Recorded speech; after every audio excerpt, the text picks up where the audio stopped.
ورطوا زياده.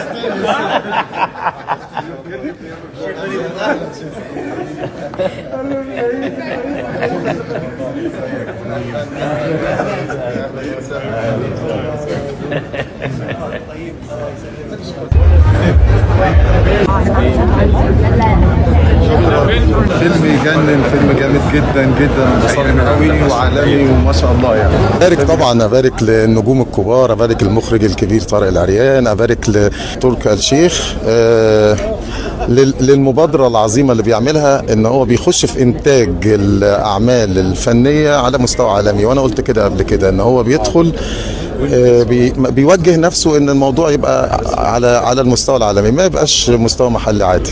فانا بشكره وبقول له على طول يعني نفضل كده.